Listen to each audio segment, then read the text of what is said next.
Civil സർവീസിന് പഠിക്കുന്ന സമയത്ത് ശരിക്കും കോച്ചിങ്ങിൻ്റെ ആവശ്യമുണ്ടോ, അല്ലെങ്കിൽ ഒരു കോച്ചിങ് ജോയിൻ ചെയ്യേണ്ട ആവശ്യമുണ്ടോ എന്ന് ചോദിക്കുന്ന ഒരുപാട് ആൾക്കാരുണ്ട്. Will have a discussion on that. Welcome to IAS basics.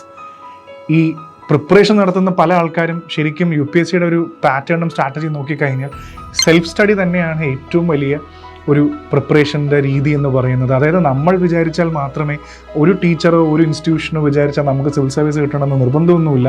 Ultimately UPSC preparation is all about your self study.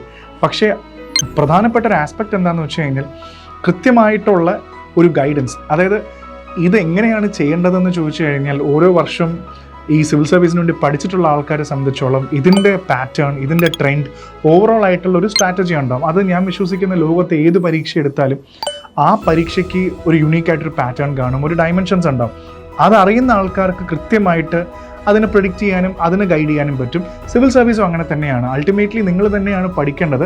പക്ഷേ ക്ലാസ്സസ്, മെൻറ്റർഷിപ്പ്, ഗൈഡൻസ് എന്നൊക്കെ പറയുന്നത് നിങ്ങളുടെ ഒന്ന് സപ്പോർട്ട് ചെയ്യാന്നുള്ളൊരു ഫാക്ടർ മാത്രമാണ്. ചില ആൾക്കാർക്ക് സബ്ജക്ട്സ് കാണാനും പഠിക്കാനും ബുദ്ധിമുട്ടുണ്ടാകും. അങ്ങനെയുള്ളവർക്ക് ക്ലാസ്സസ് വളരെ ഹെൽപ്ഫുൾ ആയിരിക്കും. ഇപ്പോൾ എക്കണോമിക്സ് എത്രയൊക്കെ സെൽഫ് സ്റ്റഡി ചെയ്താലും ചിലപ്പോൾ ഒരു ക്ലാസ് കണ്ട് വേറൊരാൾ ഹെൽപ്പ് ചെയ്യുമ്പോഴായിരിക്കും നമുക്ക് കുറച്ചുകൂടെ ബെറ്റർ ആയിട്ട് മനസ്സിലാവുക. സോ ഒരിക്കലും കോച്ചിങ് വേണമെന്ന് ചോദിച്ചു കഴിഞ്ഞാൽ I would say a strong guidance and a direction and a good mentorship is always good for your preparation.